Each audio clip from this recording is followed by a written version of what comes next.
Hello, welcome back. इस video में देखेंगे हम बाइनरी टू हेक्साडेसिमल कन्वर्जन को। ठीक है, तो बाइनरी टू हेक्साडेसिमल कन्वर्जन करने से पहले हमें ये पता होना चाहिए कि जो हमारे हेक्साडेसिमल के 16 डिजिट्स होते हैं, जीरो से लेकर के एफ तक, उसमें हर एक डिजिट के कॉरस्पॉन्डिंग बाइनरी में क्या कॉम्बिनेशन बनता है। तो वो याद करने की ज़रूरत नहीं है, मैं तुम्हें तरीका बताऊंगा उसको कैसे सॉल्व करना है, कैसे उसका टेबल बनाना है। तो देखो ध्यान से, हेक्साडेसिमल जो हमारे डिजिट हैं वो ज़ीरो से शुरू होते हैं और 9 तक चलते हैं। उसके बाद 10 नहीं आता, उसकी जगह पे ए आएगा और ए से लेकर के एफ तक। तो अगर काउंट करोगे ज़ीरो से लेकर के एफ तक तो कुल मिला के 16 हो रहे हैं। तो 16 डिजिट हो गए हमारे हेक्साडेसिमल में।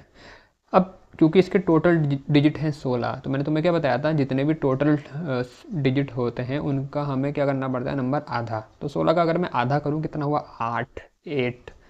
तो मुझे क्या करना है, 8 ज़ीरो स्टार्टिंग में लिखने हैं पहले। तो लिखता हूँ मैं यहाँ पर 1 2 3 4 5 6 7 और 8। ठीक है, 8 ज़ीरो के बाद फिर क्या आएगा, 1 आएंगे, 8 1। तो ये हो गए मेरे 8 1। अब इसके बाद 8 का आधा कितना हुआ, 4। तो अब आएंगे 4 ज़ीरो और फिर 4 1। फिर से क्या आएंगे, 4 ज़ीरो, फिर से 4 1। अब इसके बाद 4 का आधा कितना हुआ, 2। तो अब आएंगे 2 ज़ीरो, 2 1, 2 ज़ीरो, 2 1, 2 ज़ीरो, 2 1। इसी तरीके से हमारा चलता जाएगा। अब 2 का आधा कितना होता है, 1। तो अब आएगा 1 0 1 1, ऐसे हम फिल करेंगे, 0 1 0 1 0 1 0 1 0 1 1 0 1 0 1। तो ये हो गया इसका बनाने का तरीका। यहाँ पर इस ट्रिक की मदद से फटाफट टेबल बना सकते हैं। हमें याद करने की ज़रूरत नहीं कि भैया कौन सा हेक्साडेसिमल का बाइनरी में क्या इक्विवेलेंट होगा। अब यहाँ पर एक चीज़ तुमने नोटिस करी होगी, यहाँ पर हर एक हेक्साडेसिमल डिजिट के कॉरस्पॉन्डिंग जब बाइनरी में हमने उसे बनाया तो 4 डिजिट लगे, 4 का कॉम्बिनेशन लगा। ठीक है ना, जबकि ऑक्टल में 3 का लगता था। क्योंकि ऑक्टल में 3 का कॉम्बिनेशन लगता था तो हमने 3 ग्रुप बनाए थे, 3 के ग्रुप बना बना के चले थे। अब यहाँ पर 4 का कॉम्बिनेशन लग रहा है, तो जब हम इसके क्वेश्चन सॉल्व करेंगे तो 4 4 का ग्रुप बनाएंगे। कैसे बनाएंगे वो देखते हैं। तो ये पहले मैं क्वेश्चन को नीचे नोट डाउन कर लेता हूँ।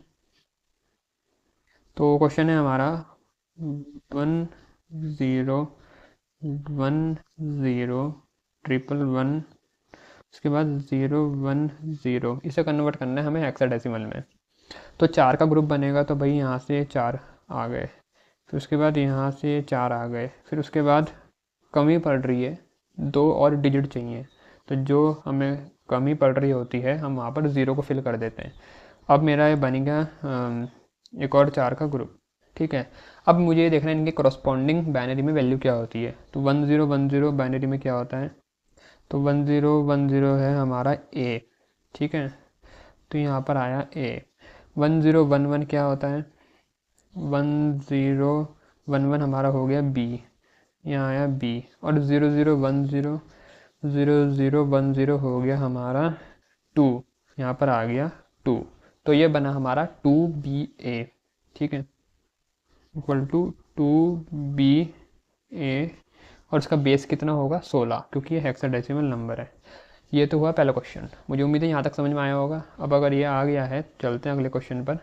अब यहाँ पर तुम्हें नज़र आ रहा होगा बीच में पॉइंट है, तो इसमें दोनों पार्ट हैं, फ्रैक्शन वाला पार्ट भी है और नॉर्मल इंटीजर है वो भी है, दोनों का कॉम्बिनेशन है। तो इसको देखते हैं कैसे सॉल्व करेंगे।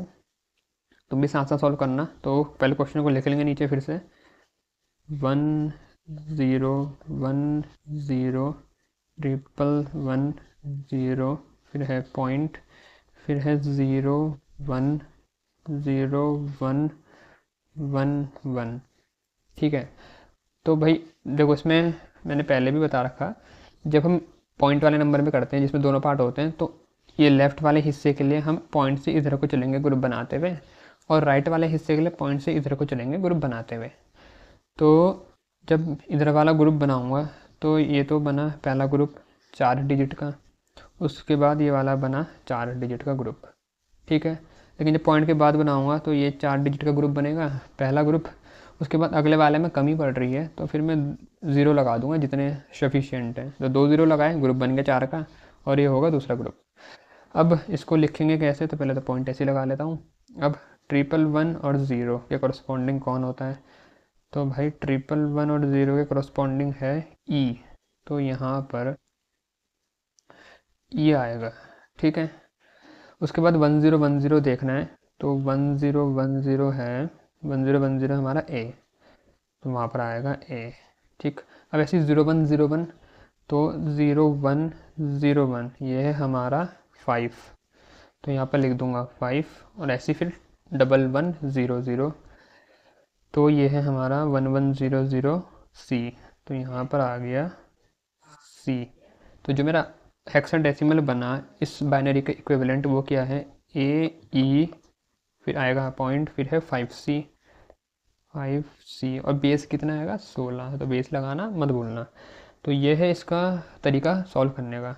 अब इसके बाद कुछ प्रैक्टिस के क्वेश्चन हैं, तो इनकी प्रैक्टिस करना, ये 5 क्वेश्चन है, और मुझे इनका आंसर बताना कमेंट सेक्शन में, ठीक है। मुझे उम्मीद है तुम्हें यहाँ तक समझ में आया होगा, और उम्मीद है तुम प्रैक्टिस भी करोगे, और इसी उम्मीद के साथ फिर मिलता हूँ तुमसे मैं नेक्स्ट वीडियो में।